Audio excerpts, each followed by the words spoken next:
Atlanta last week. We talked with Hank Aaron, of course, the baseball legend who broke Babe Ruth's home run record. He talked about, of course, going from baseball to business. Here's part 2 of that interview. There's no question about it. You know, absolutely no question. In fact, when anybody talked to me about my upbringing and how I came about and started playing baseball so rapidly, I said I got my education through the minor leagues, playing in the Negro League with players that really helped me learn how to play the game the way it was supposed to be played.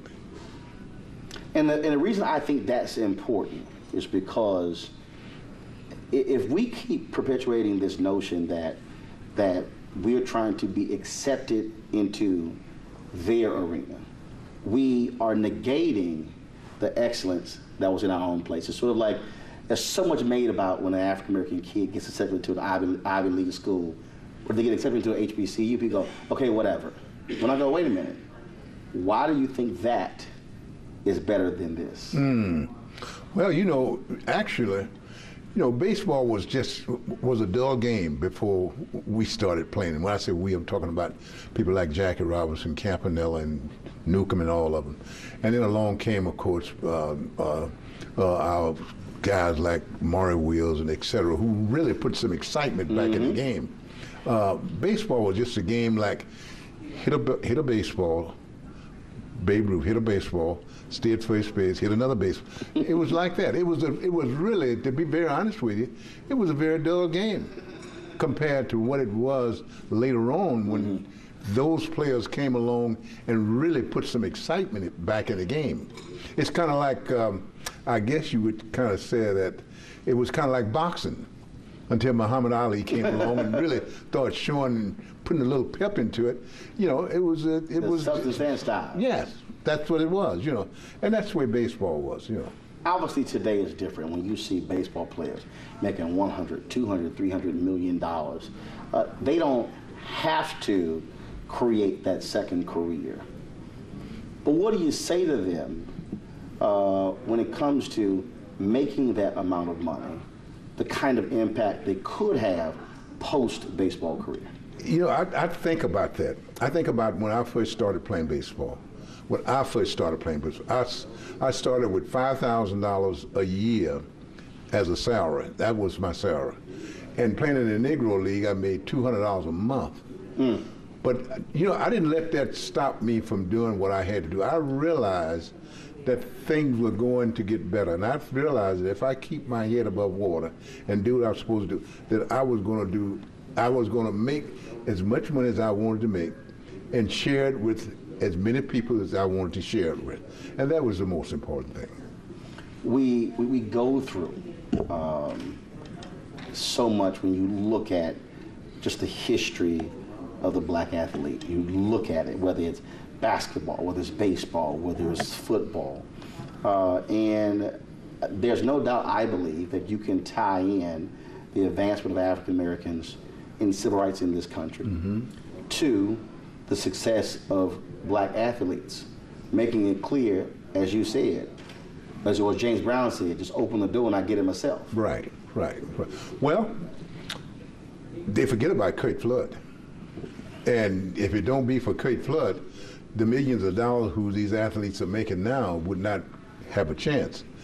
And basketball forgets about Spencer Haywood. Yes, you know, and you know, I think about all of these things, you know, and I had a chance to look at some of the athletes, especially some of the athletes that was played way back, Bill Russell and et cetera. You can go on and on and on, who paved the way for all of us to be where we are. You know, I mean, I realized that just because I was making $200 a month or making $5,000 a year, that I wasn't going to always stay there. If given the opportunity, and I fought like hell to make doors open for me, to show people that if given the opportunity, not only me, but every black can do the same thing. Is that why, for you, speaking at this conference is important? Because you're talking about creating opportunities. And this is about connecting people. It's about relationships. It's about somebody who has an idea, who's looking for funding, who's looking for somebody who says, I believe in you.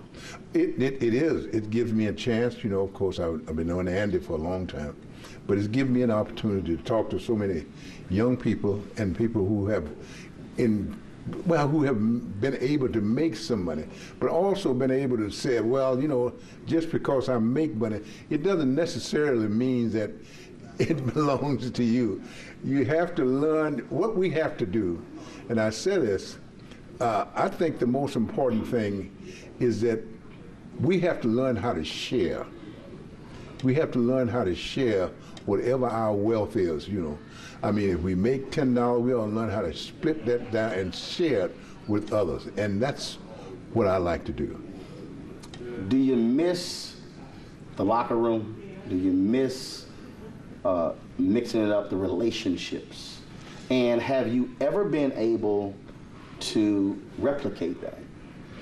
No, I have not missed the locker room, and I say that not bragging or anything. I think that after 23 years of playing baseball, I tell this story often, and I probably will share it with some people today, is that I remember in Baltimore, I had a friend of mine, and he and I went out to dinner one night. It was a sports writer, and I told him, I said, I can't.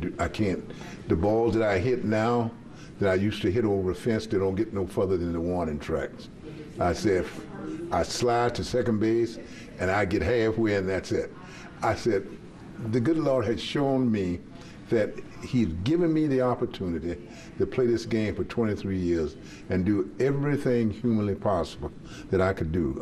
Home runs batted in, playing in the All-Star Game, World Series, and etc. And I said, now it's time for me to show my blessing and my appreciation and give it to other people and let them go with it. You talked before we started rolling cameras, you talked about going to family graduations, yes, children. Yes. Do they really understand your greatness? My granddaughter does very much so. She's into sports, and every time I go up there to visit her, she says, Papa, please, I want you to be interviewed by a sports writer. She happened to be a young lady. But I think they do. I think at first they don't. No, when they're young, 4, 5, 6 years old, no. But I think that most of my kids, which I'm blessed to say that most of them are in their teens and understand, I think they understand that what I've been through. I look at players today. They want to play football. They want to play basketball. When you see the few number of black players today, what crosses your mind? I'm worried about it, really. I am. I'm worried about it, and I have brought this to the commissioner, even Bud Selig, who was commissioner before, and I've brought it to Ron Manfred. I brought it to all of mine that, that it's a problem. It is a problem. And how do we solve it? It's a long issue, really. It's something that I think that if you think about, when you think about the economic struggle that and I'm talking about we as black folks have in this country, if it's a struggle, we gonna feel the pinch. Black folks gonna feel it more than anybody. And when we talk about baseball is a very, very expensive sport because you have to have the right field to play on, you have to have the bat to play with, the glove to play with. And if your mother and father is not working to do these things, it can't do you any good. I hope that in the next few years that we can see more blacks playing this game. There's a kid out there right now, cannot hit home runs, can't steal bases, can't do any of those things, but they can be an entrepreneur. They can be a CEO. Your advice for them? I think that the thing that I tell most kids, most young people, that's in fact if they don't want to play baseball, there is things that they can do. The most important thing I think I try to tell all kids, that there is no shortcut in life. Make sure that, if you want to play baseball, take it one step at a time. Some people can jump over a AA ball and get to the major league. You can do things the right way. Now, if you want to go into business, you got to treat people right. The most important thing, you got to treat people right and act like it is a business. The most important thing, when I was the automobile business, or whatever I did, I didn't care whether a customer came in my store and was going to spend $1.50 on a flag or anything. I treated that customer the same way that I would treat a customer that came in and had his motor overhauled. So I think that you got to learn how to do that. All right then, Hammer and Hank Aaron, we appreciate it. Thank you. Thanks a bunch. Peaceful protest turned deadly. 37-year-old black man was shot and killed by Baton Rouge police. Your hands are in the air, and you still get shot by the cops. Oh my God, please don't tell me he's dead. We're not going to let hate define us. Race is a big part of this. If truly all lives matter, then all lives need to matter equally. What we require is action. What we require is accountability. We understand that black lives do matter, and we will keep focused on this issue. News 1 Now, every weekday morning at 7 on TV 1.